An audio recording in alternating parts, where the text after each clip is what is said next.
শুধু দলটা যেটা করব সেটা শুধু মুর্শিদাবাদ কেন্দ্রিক করব না। মুর্শিদাবাদ, মালদা, উত্তর দিনাজপুর, পাশে নদিয়ার একটা অংশ, এক কথায় 50টা 52টা বিধানসভা সিট নিয়ে আমি দলটা করব। এই দলে রাজ্যের সর্বোচ্চ নেত্রী মমতা বন্দ্যোপাধ্যায় আমাকে অত্যন্ত স্নেহ করেন। এখন আমাদের সেনাপতি অভিষেক বন্দ্যোপাধ্যায়ের প্রতিও আমার কোনো অভিযোগ নেই। সমস্যা আমার পাশের সিট জেলার বর্তমান যে সভাপতি আছে, আগে যারা সভাপতি ছিল তারাও আমার সঙ্গে নন কোঅপারেশন করেছে, কোনো রাজনৈতিক আলোচনা করে না, কোনো গুরুত্ব আমি সেখানে পাই না, আমার বিধানসভার ক্ষেত্রেও পাই না। ফিয়াদ হাকিম এই যে অপূর্ব সরকার খলিলুর রহমানদের নেতৃত্বে রেখেছে, তারা ওদের জমিদারি মনে করে। তারা আমার মতো একটা লোককেও, ফিয়াদ হাকিম গেলেও আমি জানতে পারি না। দিদি বলে এসেছিলেন যে মুর্শিদাবাদ জেলাটা পর্যালোচনা করে চালানোর জন্য 10 জনের একটা কমিটি করে দেওয়া হবে। জুলাই মাসের ক তারিখ? 23 তারিখ।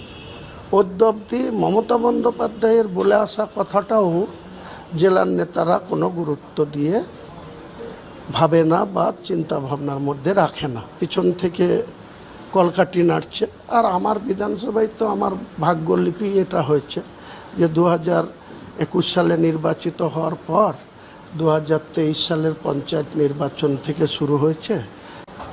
কমিউনিস্ট পার্টি বা বামফ্রন্ট সরকারের পুরো চক্ষুশূল হয়ে আমি 30 বছর তাদের বিরুদ্ধে রাজনীতি করেছি। তাহলে আমার বাকি থাকে কোথায়? যে আমাকে একটা নতুন দল গঠন করতে হবে।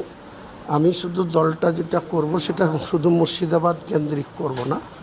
মুর্শিদাবাদ, মালদা, উত্তর দিনাজপুর, পাশে নদিয়ার একটা অংশ, এক কথায় 50টা 52টা বিধানসভা সিট নিয়ে আমি দলটা করব। একটা গ্রামগঞ্জে একটা কথা আছে, প্রবাদ বাক্য আছে যে মানুষের যেখানে চাষ করতে গেলে যেটা শক্ত বলদ দরকার, সেই বলদ আমরা আছি, সেই বলদদের কোনো গুরুত্ব না দিয়ে ছাগল দিয়ে ধান মারা হচ্ছে মুর্শিদাবাদ জেলায়। তো সেই বলদদের পক্ষে লোক আছে না ছাগলদের পক্ষে লোক আছে মুর্শিদাবাদ জেলায়, সেটা একবার এনাদেরকে চাক্ষুষ করানোর দরকার আছে। আপনি কি দেখুন, ওনাকে কেউ কোনোদিন ধরে রাখতে পারেনি, আর পশ্চিমবাংলায় যতগুলো দল সব করা হয়ে গেছে, সে নতুন দল করার দরকার। কিন্তু আমার যেটা মনে হচ্ছে, উনি একদিন যেসব ডায়লগ দিতেন, এটা খালি ওনার ইচ্ছার নয়, টিএমসিও চাইতো। যেদিকে পশ্চিমবাংলার পরিস্থিতি যাচ্ছে, এবারে 26-এ যদি কোনো মুসলিম উপমুখ্যমন্ত্রী হয়, অবাক হওয়ার কিছু নেই। এবং এই যে আইএসএফ বা আরেকটা দলের কথা উঠছে, 100টা মুসলিম সিট জেতার মতো পরিস্থিতি আছে। আজকে নতুন দল হবে মুসলিমদের, তারা ডিমান্ড করবে যে আমাদের উপমুখ্যমন্ত্রী চাই, আর পরের বারে বলবে যে মুখ্যমন্ত্রী করবে মুসলিমকে তাকে আমরা সাপোর্ট করব। সেই পরিস্থিতির দিকে এগুলো যোজনাবদ্ধভাবে এগোচ্ছে, মমতা ব্যানার্জি সব জানেন। তাহলে বাংলা তো দ্বিতীয় বাংলাদেশ হওয়ার দিকেই এগোচ্ছে। পুরো মমতা ব্যানার্জি, বামপন্থীরা করে দিয়েছিল রাস্তা, উনি তাতে গাড়ি চালিয়ে এগোচ্ছেন। আর আজকে যেগুলো হচ্ছে ঠিক সেই পরিস্থিতি, 46, 47, 1947, 46 সেই সময়ে দেশ ভাগের আগের পরিস্থিতি আবার তৈরি হচ্ছে, মমতা ব্যানার্জি সব জানেন। তার মানে হুমায়ুনের এই আচরণের পেছনে মাস্টার মাইন্ড কি মমতা ব্যানার্জি? আমার সন্দেহ এটা হতে পারে, নাহলে ও কিসের জোরে করছে? সব দল করা হয়ে গেছে, দেখা হয়ে গেছে, এবারে নিজের দল, মুসলিম দল করবেন উনি। এখানে রাত্রিবেলা কালকে অতীন ঘোষ ভার্সেস শান্তনু সেন, কাকলি সেন, হাতাহাতি, মারপিট, থানা ঘেরাও, বাড়ির সামনে অবস্থান, সবই হয়ে গেছে। আজকে আবার অতীন ঘোষের লোকজন যাবে থানায়। এটা নতুন কিছু না, আপনি দেখেছেন পার্লামেন্টে যাওয়া নিয়ে টিএমসির এমপিদের মধ্যে যে ধরনের কাজিয়া হয়েছিল, চুলোচুলি হয়েছিল, সেটা সবাই দেখেছে। ওই স্তরে যদি হতে পারে, 5 বার 7 বারের এমপি যারা, তারা যদি লড়তে পারে, তাহলে বাকি নিচে কাউন্সিলর এমএলএ তো লড়বেই। এখন মুসল পর্ব শুরু হচ্ছে, দেখুন যারা বলছে জিতবো, এত সিট চাই, সেই দলটা আদৌ কতদিন টেকে। ইন্ডিয়া জোটের শরিক তামিলনাড়ু, সেখানে বাঙালি পরিযায়ী শ্রমিক হেনস্থা, মুর্শিদাবাদের পরিযায়ী শ্রমিক মুর্শিদাবাদের আমি আবার বলছি, মুর্শিদাবাদের নাম করে যারা যাচ্ছে বেশিরভাগই বাংলাদেশি।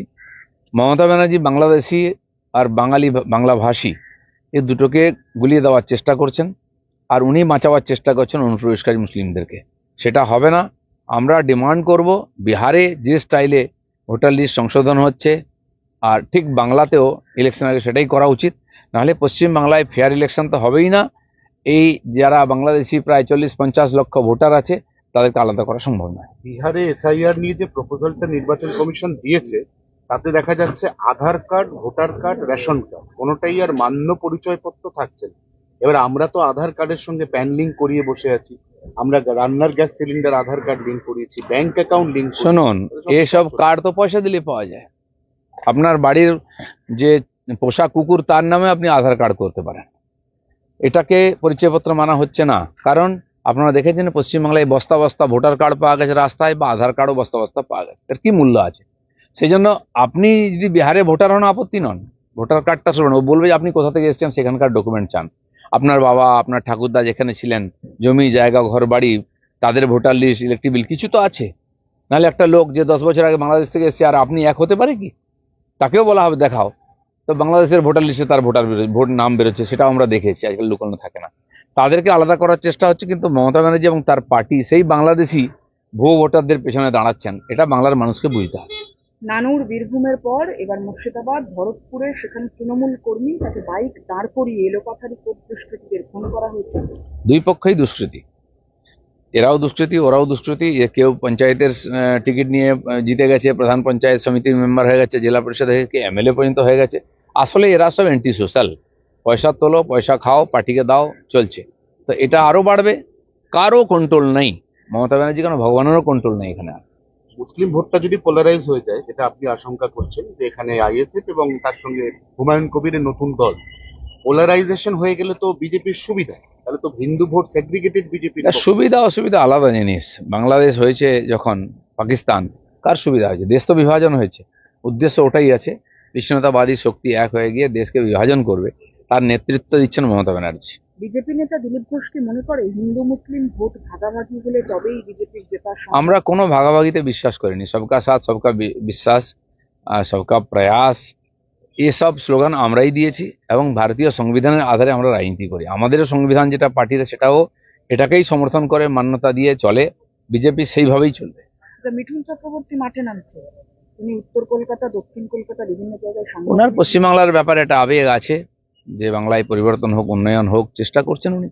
আমার মনে হয় উনি এই 75 বছর বয়সেও পরিশ্রম করার চেষ্টা করছেন এবং তার একটা গ্রহণযোগ্যতা বাংলায় আছে। দেখা যাক। না, মিঠুন চক্রবর্তী একটা সময় সুভাষ চক্রবর্তীর ঘনিষ্ঠ ছিল, তারপর মিঠুন চক্রবর্তী তৃণমূলের এমপি ছিল, তারপর মিঠুন চক্রবর্তী বিজেপিতে গেছে। এখন মিঠুনের এতবার দলবদল, তারপর সেই মিঠুন তিনি মহারাষ্ট্রে বাল ঠাকরেরও ঘনিষ্ঠ ছিলেন। উনি সিনেমার লোক, কিন্তু আমার সঙ্গে কথা মনে হয়েছে বলে তার রাজনীতিক আবার সমাজ চেতনা একটা আলাদা স্তরে আছে। তিনি তো ফুল টাইম পলিটিক্স করতে পারবেন না। তো সেই জন্য তিনিও চান যে বাংলার পরিবর্তন, তার যোগদান হোক। তার মনে হয়েছে বিজেপি এটা করতে পারে, তাই বিজেপিকে সাহায্য করছে। উত্তর কলকাতায় তো দিলীপ ঘোষের একটা সংগঠন আছে, অস্বীকার করা যায় না। উত্তর কলকাতায় বলে কোনো দিলীপ ঘোষের সংগঠন নাই। ভারতীয় জনতা পার্টিটাই দিলীপ ঘোষের। আর সারা পশ্চিমবাংলায় কর্মীরা, আমি তাদের সঙ্গে আছি।